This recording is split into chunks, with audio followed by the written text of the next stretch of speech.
नमस्कार प्रिय मित्रों, मैं आप सभी का एस्ट्रो फ्रेंड विजय तिवारी।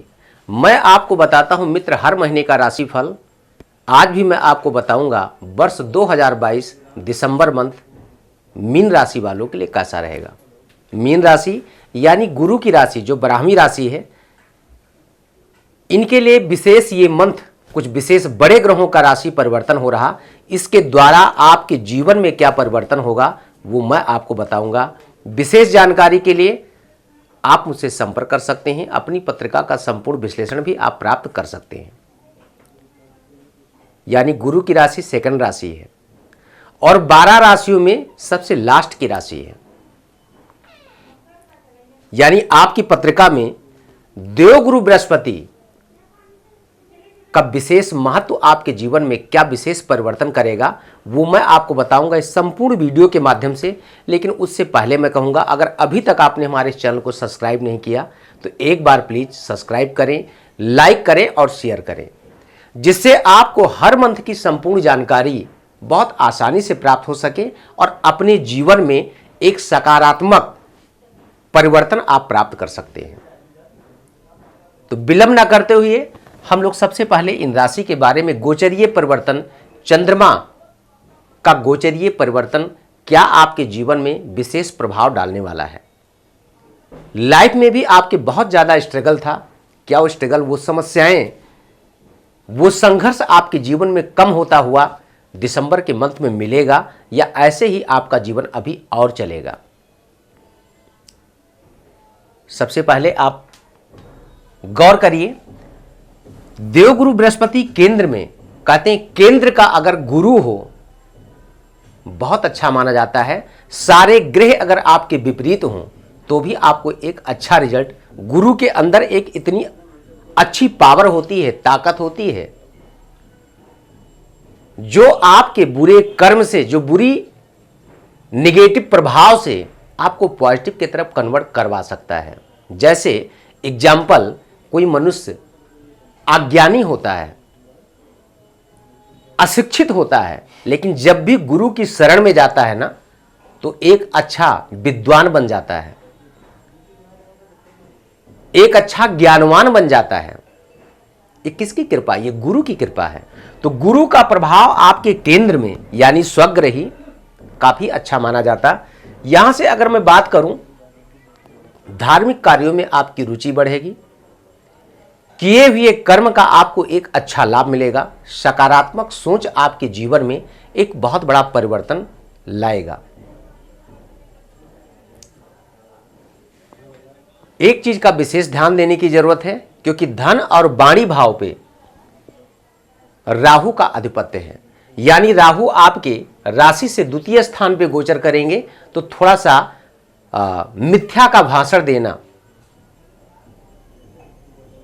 आपके लिए कहीं ना कहीं हितकर नहीं है, आपके लिए नुकसानदेह बन सकता है। कोई भी शब्द बोलने से पहले, कोई भी कार्य करने से पहले 2 बार आपको जरूर सोचना चाहिए। कहीं भी आप पैसे इन्वेस्ट कर रहे हैं, किसी को पैसे आप दे रहे हैं या कहीं पैसे आप लगा रहे हैं, तो एक बार आपको यह विचार जरूर करने की आवश्यकता है कि पैसे जहां मैं लगाने जा रहा हूं क्या ये सही है या गलत है। इसी के साथ में अगर देखा जाए तो आपका पराक्रम स्थान जो तीसरा, आपके राशि से तीसरे भाव में मंगल का गोचर, भाइयों का सपोर्ट, अपने से बड़ों का सहयोग, संघर्ष में कमी मुझे दिखाई दे रहा है। यानी काफी अच्छा आपको अपने परिवार, अपने से बड़ों का सहयोग, सपोर्ट आपको मिलेगा। चतुर्थ स्थान जो बुध की राशि मिथुन राशि है, यानी आपका चतुर्थे सुख भाव का स्वामी जो आपकी पत्रिका में सूर्य बुध शुक्र के साथ में गोचर कर रहा भाग्य स्थान पे, ये भी आपके लिए काफी अच्छा है। लेकिन माता का सुख, भूमि भवन वाहन इत्यादि का सुख, नए भवन का निर्माण की अगर आप प्लान कर रहे हैं तो आप नए मकान बनाने के लिए प्रयास कर रहे हैं, ये प्रयास आपका सफल होगा। अगर आपके माता के स्वास्थ्य में प्रॉब्लम है तो स्वास्थ्य में थोड़ा सा सुधार मिलता हुआ दिखाई दे रहा है।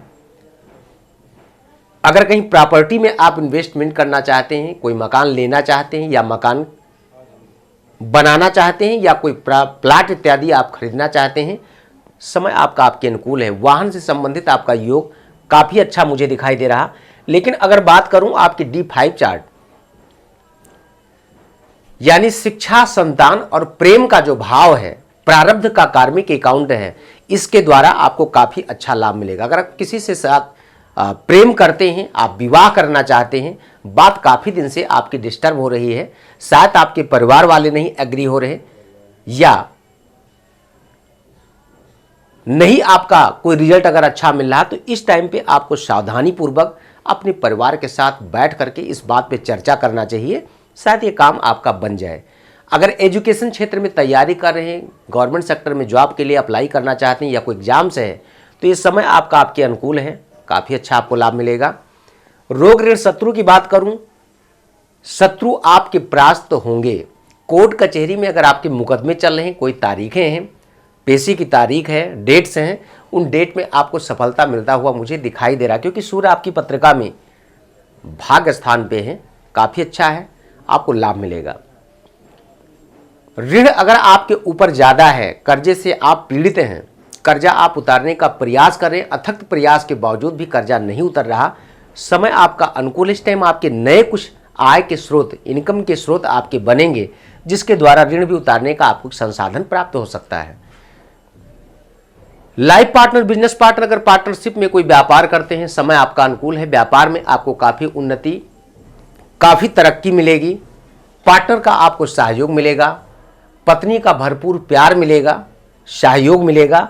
और अगर कोई बड़ी डील करने वाले हैं, कोई विदेश की यात्रा करने वाले हैं, तो इस समय आपका आपके अनुकूल है, कर सकते हैं। लेकिन एक चीज़ का विशेष ध्यान दें, केतु का अष्टम भाव में गोचर करना आपको उदर रोग से संबंधित प्रॉब्लम हो सकती है, पेट से रिलेटिव आपको प्रॉब्लम हो सकती है, इसलिए आपको खान पान पे विशेष ध्यान देने की आवश्यकता है। भाग्य स्थान आपका काफी अच्छा है, मजबूत है, भाग्य आपका सपोर्ट करेगा, क्योंकि भाग्य स्थान पे डायरेक्ट मंगल की दृष्टि है, ये काफी अच्छा है। कर्म करेंगे, सफलता आपके कदमों को चूमेगी। गुरु आपके करियर का स्वामी है, यानी आपके केंद्र में ही बैठा हुआ है, किए हुए कर्म का लाभ आपको काफ़ी अच्छा मिलेगा। अगर आर्ट, मीडिया या मार्केटिंग क्षेत्र में अगर आप जॉब करते हैं, तो आप अपने टारगेट को अचीव कर पाएंगे। बस थोड़ा सा आपको परिश्रम करने की आवश्यकता है। आलस्य को अपना भाग्य मत मानिए, कर्म को ही भाग्य माने। कर्म आप करेंगे, भाग्य आपको जरूर सपोर्ट करेगा। लेकिन अगर आप कर्म नहीं करेंगे, आप सोचे मेरा बिना किए हुए कर्म के मुझे फल की प्राप्ति हो जाए, नहीं संभव है, क्योंकि ऐसे जातक इस मंथ में अक्सर अपने आलस्य को ही भाग्य अपना मान बैठेंगे। तो कर्म को करना आपका धर्म है, आपका परम दायित्व है। फल देने की, फल पाने की आप इच्छा ना करें, फल आपको ऑटोमेटिक मिलेगा। बात करूं अगर शनि देव की, तो शनि आपकी पत्रिका में आपके राशि से एकादश स्थान पे गोचर करेगा, बहुत अच्छा है, स्वग्रही होकर के जो आपको काफ़ी अच्छा रिजल्ट दिलाएगा। थोड़ा आपका इनकम भी अच्छा होगा, लेकिन खर्चे भी आपके ज़्यादा होंगे। खर्चे पे आपको नियंत्रण रखने की ज़रूरत है, इनकम पे आपको विशेष ध्यान देने की ज़रूरत है। किसी भी बात विवाद से उलझने का प्रयास ना करें। अगर किसी भी बात विवाद में उलझ गए तो कोर्ट कचहरी के भी चक्कर आपको लगाने पड़ सकते हैं। किसी को अगर आप उधारी का पैसा आप दे रखे हैं, लेने के लिए आप प्यार से उसको मांगने का प्रयास करें, निकालने का प्रयास करें, पैसे आपके मिल सकते हैं। उलझ जाएंगे तो कोर्ट कचहरी के भी चक्कर काटने पड़ सकते हैं। विशेष तारीखें आप चाहें तो नोट कर ले, कलम और कॉपी लेकर के। अगर इस डेट में कोई महत्वपूर्ण निर्णय लेने वाले हैं, क्योंकि आप हमेशा ध्यान रखें, इस डेट में आपकी राशि से चंद्रमा का अशुभ स्थान पे गोचर करना। चंद्रमा क्या है? मन का कारक है, मस्तिष्क का कारक है। अगर आप इन चीजों को ध्यान में नहीं रखेंगे तो उस डेट में आपको बहुत बड़ा नुकसान हो सकता है। वो तारीखें कौन सी हैं आप चाहें तो नोट कर लें। 1 दिसंबर, 9 दिसंबर, 10, 20, 21, 28 और 29 तारीख।